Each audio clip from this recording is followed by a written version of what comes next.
oh, I'm a soybean farmer that voted for Trump and I'm begging him to stop this trade war. Oh, look at you. You're so different. You're so strong. You're so brave. See, you're like a 10th generation soybean farmer and apparently the president of like the American Soybean Farmers Association. You know that last time he was in office, soybean farmers lost $20 billion because of his tariffs. And our tax money had to bail you out.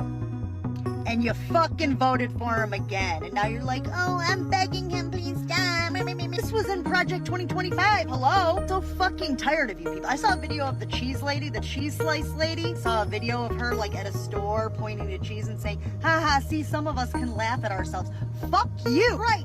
Fucking glaring red flags. You ignored all of it. And now you're like, I'm a soybean farmer and I'm begging him, please stop doing exactly what you said you were gonna fucking do. Oh, I'm the cheese lady. I'm the cheese lady. See, I can laugh at myself. Obviously, I got tricked, but I can laugh at myself. There are people whose lives have truly been impacted by his fucking whims. Cheese lady, we don't need you to laugh at yourself. We need you to fucking apologize. Well, what, soybean farmer? We need you to say, I am such an asshole. It was crystal clear.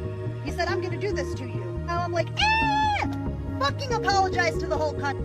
Our very livelihoods are at stake, says every soybean farmer that voted for Trump but has had a family farm for 200 years that's been government subsidized and bailed out. Now you're growing soybeans, which is not really bought domestically as much as overseas, which is totally fine, except you've really not been doing anything for America. You've only been working for corporations. And now that you voted against your best interests and the best interests of people that don't share your skin color, you're like, hey, more socialism, please. And when I show you the big reveal, Caleb Ragland, when you see him, are you going to be like, oh, I didn't know farmers looked like that, farmers that voted for Trump? Or are you going to be like, there's Caleb, I don't know, let's see. 1, 2, 3. Give us our country back. No more money, dude. You're clearly not smart enough to use it. How many millions do you need from our government, the taxpayers, before you can run your business on your own and you don't scream to the government for more help when stuff goes wrong? Did you know that we all deal with economic ups and downs without getting handouts like that? Did you know that most businesses don't get millions from the government? We actually have to figure it out. And now that you guys are trying to take Social Security from grannies and grandmas and grandpas, I guess there's twice as many $70 a day, and they don't deserve it, but you want more, even though you've not been able to do this for hundreds of years. You've needed help and more money. And is that the face of a guy that's gonna get it this time? I don't.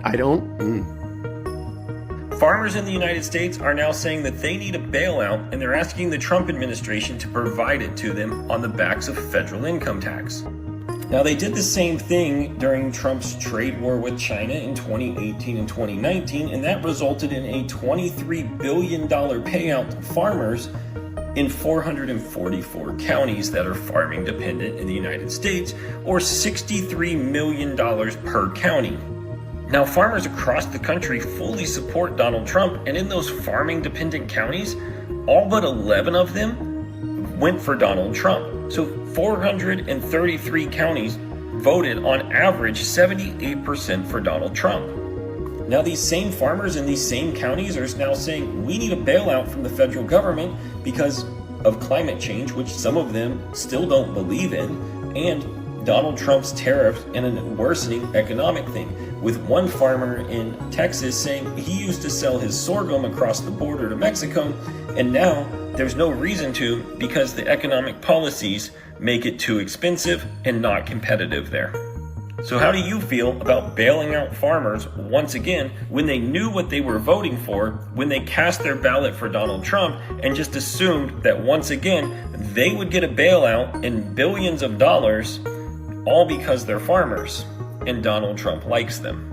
All right, this is getting bad. Take a look. Chinese told the 3 largest soybean distributors in this country that sell the beans that farmers raise in this country to China, you can no longer do business here. Your contracts are canceled, your licenses are canceled. In addition to that, they placed their own reverse tariffs on all different kinds of categories: pork, beef, corn, fowl, poultry. And remember what we said, those studies that have been done by the American Soybean Association, by the corn growers before the last election, that if these tariffs took place again, it would cost soybean farmers 37 billion metric tons of soybean sales to China and around the world. All right, there's more of this video to play, but I just want to point out really quickly, even in Trump's first term, 92% of the tariff proceeds that he got from American companies and consumers went directly back into bailing out farmers who were hurt by the tariff. So Trump claims that he's using tariffs as a way to raise revenue for the government and then lower taxes on his rich friends ultimately.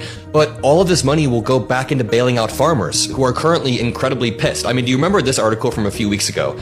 U.S. farmers sue Trump administration for withheld IRA funds. Let me remind you, the Inflation Reduction Act was passed under Biden in 2022. This was Biden's bill that barely any Republicans signed on to. I'm pretty sure no Republicans signed on to the Inflation Reduction Act, save a few, and all Democrats voted for it. So naturally, farmers decided to vote for Republicans. It makes no sense. We'll break this down in a second, but let's continue. And with corn, it could cost as much as 80% of the corn sales in this country.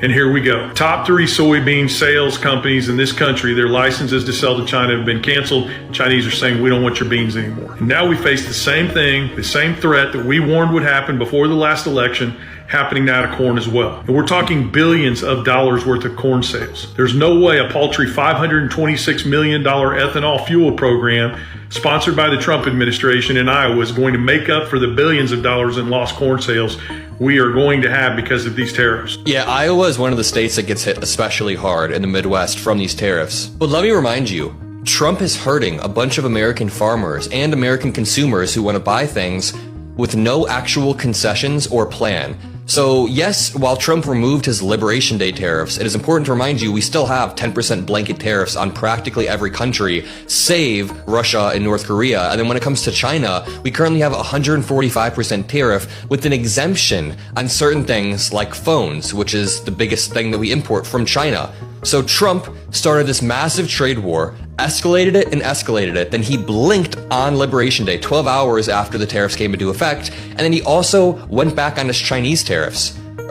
He went back on his Chinese iPhone tariffs, which is huge. That's like the biggest thing that we import. So farmers are getting their shit completely wrecked right now, and in return, we got no concessions. In fact, we kind of created a caveat so that China... Hey guys, it's Will, and I'm here at the Mushroom House at the farm. I gotta be honest with you right up front, there's no way to make this video without it sounding like an I told you so video. And I apologize for that ahead of time, but the truth is, it's gotta be told. Many of you remember before the election, I did several videos where I tried to speak to rural America, particularly farmers and ranchers, to talk to them about the ramifications of a second term for Donald Trump.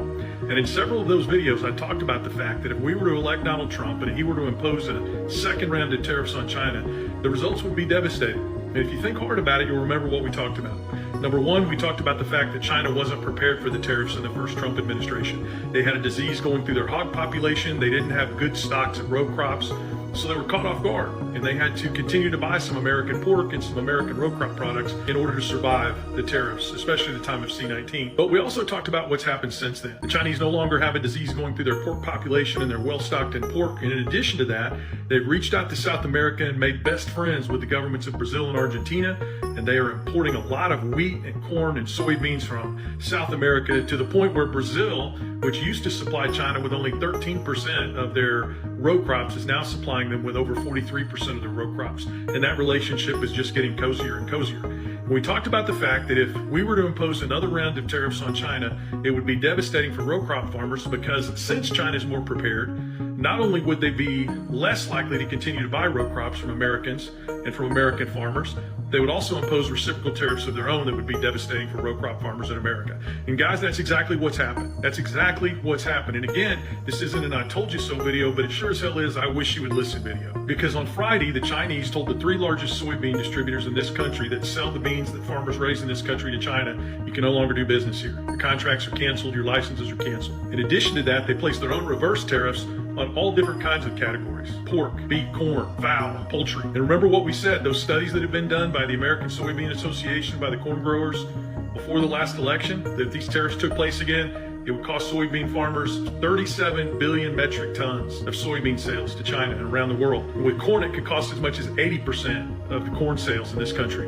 And here we go. Top 3 soybean sales companies in this country, their licenses to sell to China have been canceled. Chinese are saying, we don't want your beans anymore. Now we face the same thing, the same threat that we warned would happen before the last election, happening now to corn as well. And we're talking billions of dollars worth of corn sales. There's no way a paltry $526 million ethanol fuel program sponsored by the Trump administration in Iowa, is going to make up for the billions of dollars in lost corn sales we are going to have because of these tariffs. And look at what happened today. I got up this morning, and while I was drinking my coffee up here at the farm, I listened to TikTok after TikTok of Trump supporters saying, well, he proved it today. The market's up 700 points. We're getting back all these gains. All these countries are coming to the table. And then what did we learn? When they asked the White House, you're claiming China wants to make a deal. Have you talked to China? No, we haven't. Have they said what kind of a deal they want? No, they haven't. Well, you're claiming South Korea wants a deal. Have you talked to them? Yes, we have. Have they talked about what kind of a deal they want? No, they haven't. And the truth of the matter is the market saw bullshit. And then what did the White House do?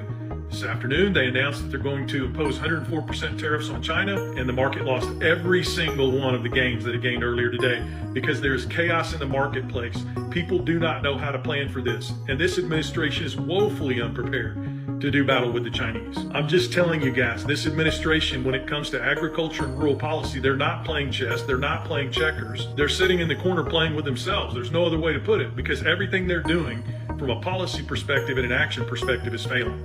And now the chickens are coming home to roost. Why am I making this video?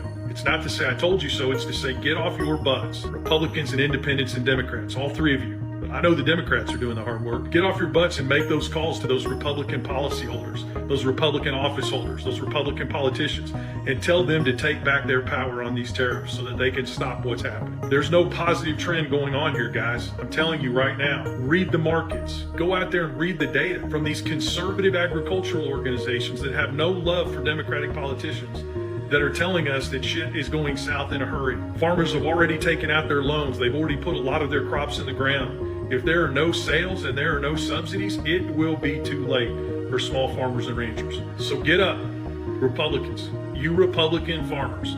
Get up and make those calls. Don't allow your cattlemen organizations to speak for you. Don't allow the Farm Bureau to speak for you. You make the calls yourselves to these politicians that you voted for and tell them you expect them to take their power over these tariffs back and to stop this freight train before it goes off the cliff. Because left to their own devices, this administration is not going to stop it. That's your call to action. Will you heed it? I don't know, but I hope so. Because if you don't, J.D. Vance and all of his friends at Acre Trader are going to make a hell of a lot of money come the end of this year when the harvest comes in. And there's. So I just saw a Washington Post article that asked, will the tariff uncertainty and the damage done to our agricultural industry cause farmers to turn away from Trump? No. No, it will not. So Texas Paul, hope your coffee's as good as mine. Well, I hope it's better.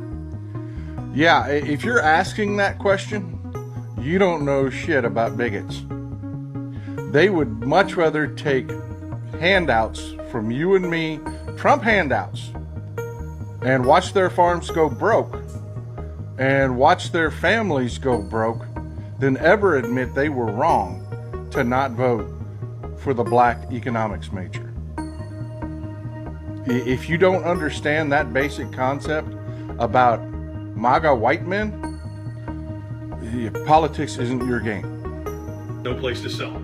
Ever since this administration picked a fight with China, China basically said F you and stopped buying a significant amount of beef from Nebraska and soybean from Iowa, which is the two biggest exports of those states, and they rely heavily on China to make money, essentially. And China is their biggest buyer of these two products. Now, Iowa has a special relationship with the president of China, Xi Jinping, who was a foreign exchange student in the agricultural education program in Iowa and stayed in Muscatine for a little bit.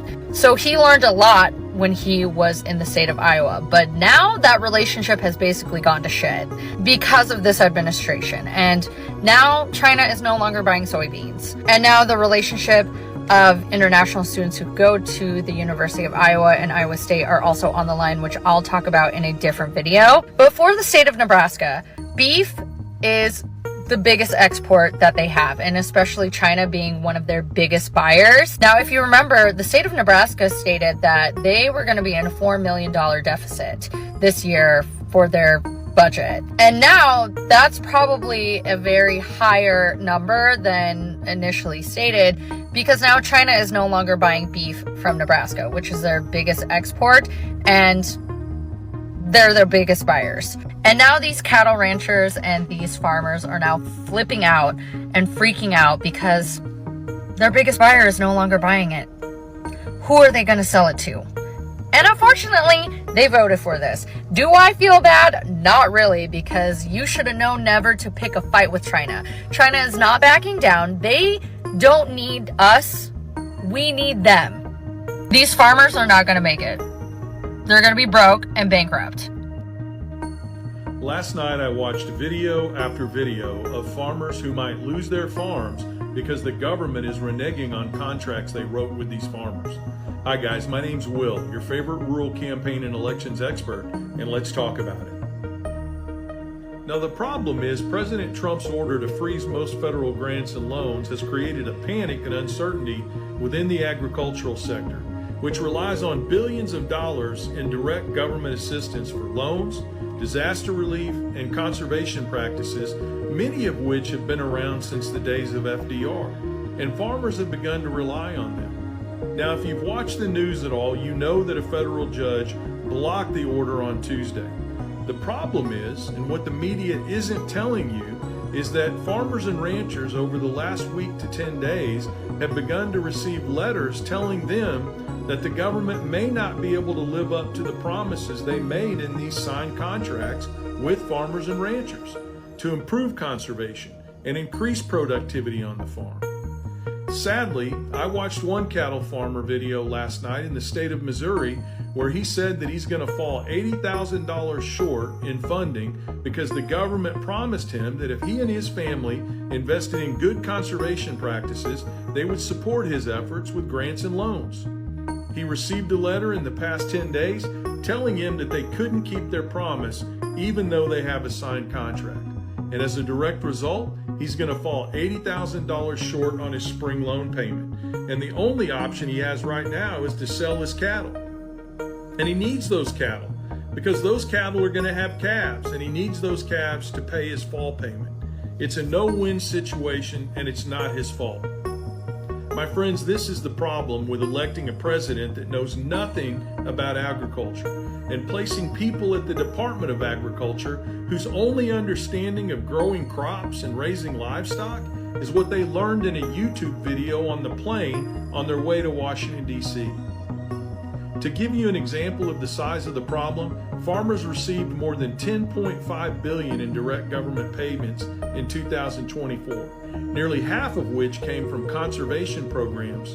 And that figure doesn't include federal crop insurance, which accounted for over $19 billion just in 2022 alone. And the consequences not only impact a farmer's ability to pay his loans, they also run the risk of costing farmers the land itself. As an example, the federal government approved a $2.3 million low-interest federal loan to replace drainage tiles in Montgomery County, Illinois. The loan was part of a $307 million USDA grant program to modernize rural drinking water and wastewater infrastructure.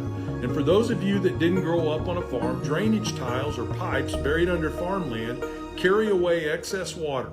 Farmers began using them in the 1890s, and many of these tiles in Montgomery County, Illinois are collapsing, and that causes flooding. And flooding prevents farmers from planting their crops.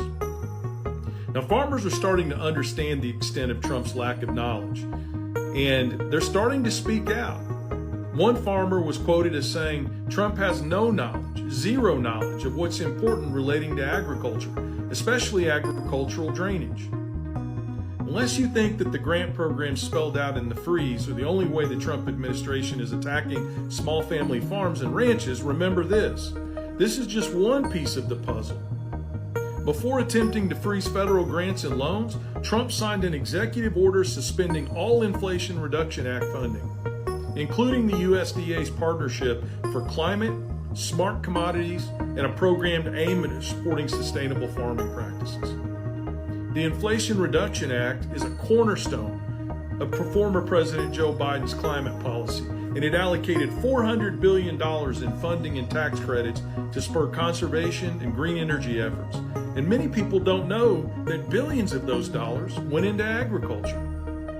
Now, I know it's easy for Americans who are not involved in agriculture to simply say, well, that's who they voted for, or FAFO. But I'm simply asking everyone to remember that 30% of farmers and ranchers did not vote for Donald Trump. And the consequences of our inability to raise the amount of food that we need to grow to feed our country, and to grow the amount of livestock that we need to grow to feed our country and the world, will be felt mostly by poor people, the elderly, and children, more than anybody else. Now, I made a decision yesterday that from now on, when I do these videos, I'm going to end them with a call to action, to tell people what they can do to make a difference. And here's your call for action. I'm asking everyone who watches this video and cares about food prices and the small family farm and ranch to call your elected officials, whether they're a Democrat or Republican, and tell them that the federal government needs to keep its word to small family farms and ranches. They need to provide the money that they promised they would provide for conservation efforts, improved farming, and increased productivity on the family farm. Farmers were counting on this when they signed the paper and spent the money that they spent. And don't let your politicians tell you that farmers aren't in danger. These letters have already gone out, and farmers have already been notified that they may not receive the funds that they were promised. And any politician that tells you otherwise is either sorely misinformed or they're lying to you. And I'm going to ask you to do one other thing. Please follow me here on TikTok and on YouTube. On YouTube, we go under the name Westmoreland Pops, and join the Back 40, because we're fighting every day to improve life in rural America and to stand up against politicians who claim to support rural Americans but vote every day against their best interests. If we combine our voices and we work together, we can make a positive difference and bring about critical change. Thanks, everybody. My name's Will. That's the news from the Back 40, and I hope you have a great one. All right, we've lost $1.6 billion in beef exports to China, and then we've lost $1 billion of soy exports. So we've got farmers, cattle ranchers, and guess what now? Now it's corn. Thailand has canceled our corn exports. Is this farmers FAFO? I will tell you right now, I heard a farmer the other day talking about how, this is a lesson everybody needs to learn. He's willing to take one for the team, and he doesn't care if he's affected. He's doing this for his other generation. I want you guys to keep in mind, 70% of Americans are 2 paychecks away from homelessness. You don't have time to outlast the damage economically. Feed your family and pay your bills. 70% of Americans do not have this time. And by the way, a tariff is a tax.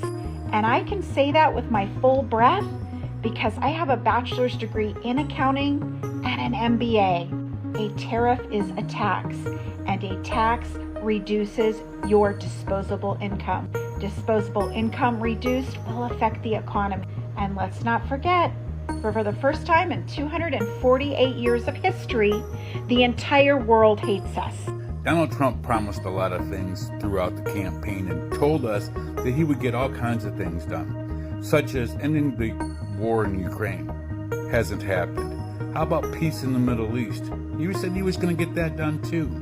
He has long said he was going to lock up Hillary, or we're going to get a new health care plan. We haven't even seen concepts of that plan. Wouldn't play golf, he says. He's played golf every weekend since he's been back in office. He's going to reduce the deficit. Right. All we have seen is increases in the deficit. He told you he was going to save jobs by bringing those jobs back here, which is not going to happen. In fact, jobs are being lost. Many places, many companies, manufacturing right here. He would lower those drug costs.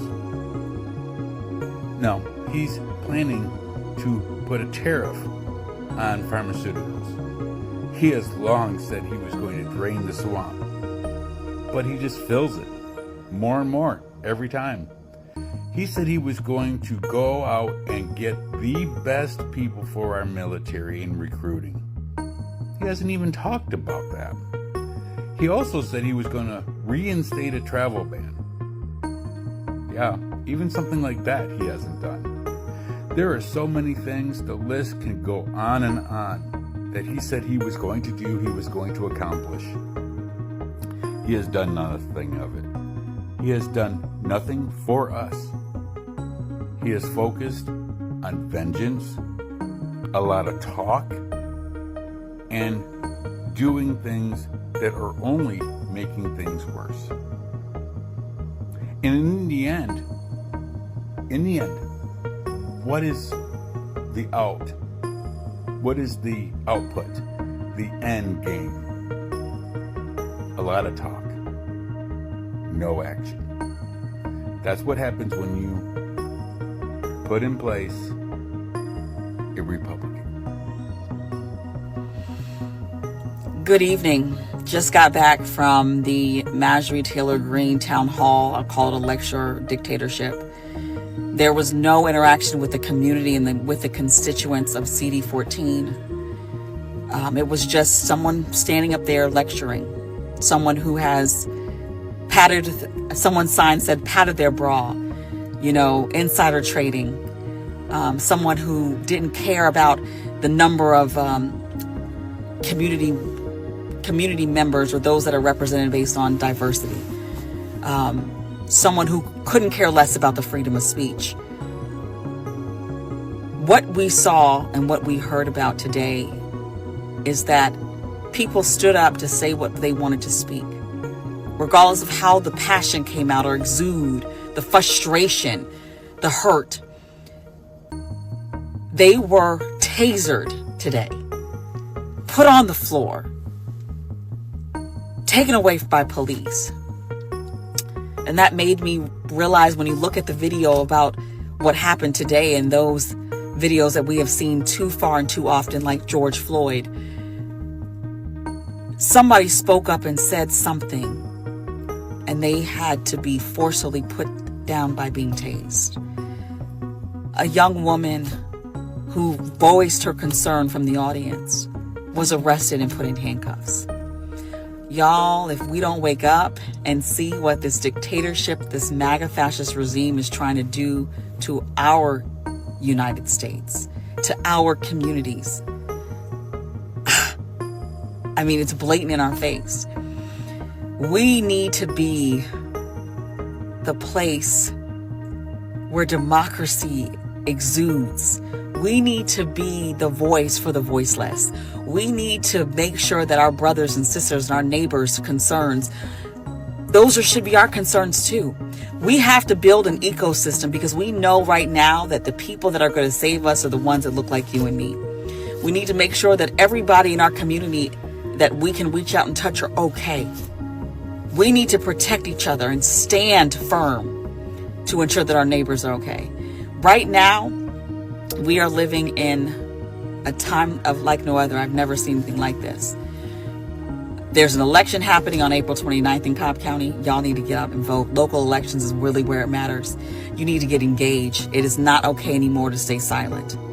Use your voice. Even if they try to take it, use it. We saw people stand up for what was right today, and they were suppressed. But their voice will not be unheard because we have the proof.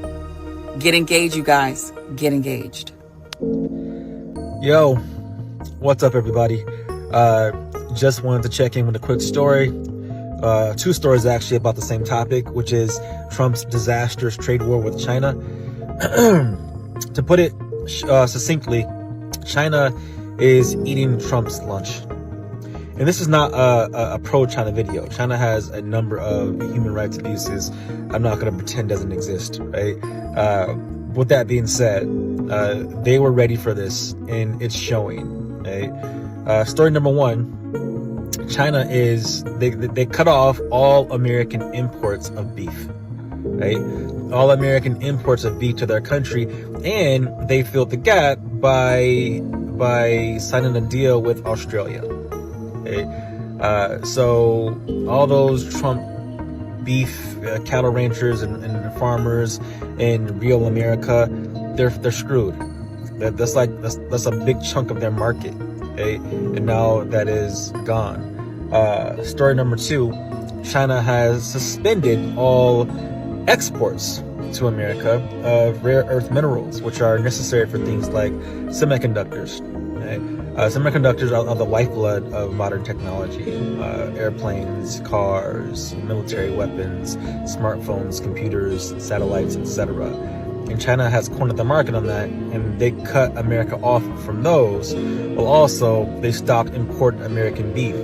So they are hitting they're hitting Silicon Valley, they are hitting our military, they are hitting our modern, technologically advanced economy, and they are hitting American cattle ranchers right in the pocket. Okay? And meanwhile, Trump's begging for a phone call. Please call me. Okay? Yeah, they were ready this time, and they are putting this dude to shame. This is not a contest.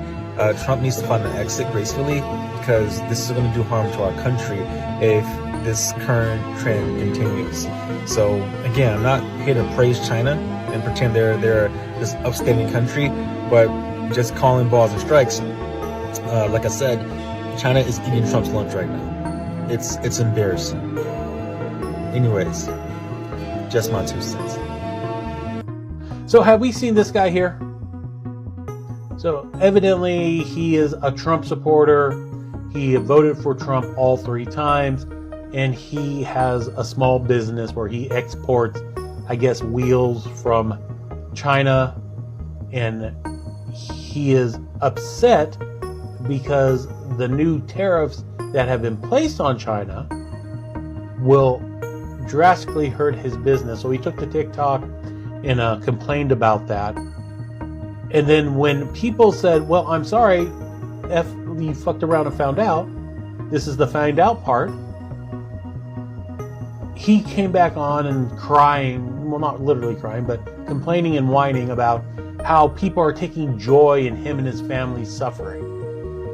This man is a 3-time Trump supporter. He was aware the tariffs were going to take effect. He just thought that somehow magically Trump would have in place the infrastructure that manufacturing could be switched here to the United States before the tariffs took effect. So obviously he has no clue what kind of commitment that would take and what kind of time frame that would take. That's not something that was going to happen in the first year of Trump's presidency or any of the years of Trump's presidency. It's going to take a good decade if we truly try to switch manufacturing from overseas back to the United States, and not to mention the cost of goods being manufactured in the United States. So he's on here crying that people are being mean because it's his real family that is suffering. Yet he's aware of the Trump policies enough to know about the tariffs. Then he obviously knew about the attacks on marginalized communities, the attacks on immigrants, the attacks on the trans community, the attacks on the working class, the attack on our Social Security, on our Medicare, our Medicaid, the attack on the Affordable Care Act. I bet you dollars to donuts he is benefiting. If he's a small business and an independent business, I'll bet you dollars to donuts he's through his state's health exchange that was set up by the ACA, and that's how him and his family are getting health insurance. But he didn't care about any of that. He didn't care how it was affecting any other person when he voted for Trump. He just wanted to see those brown people gone and his grocery prices down and America being great again. Yet look, you fucked around, you found out, now you're feeling the pain. Don't come crying to us, expecting us to give you sympathy.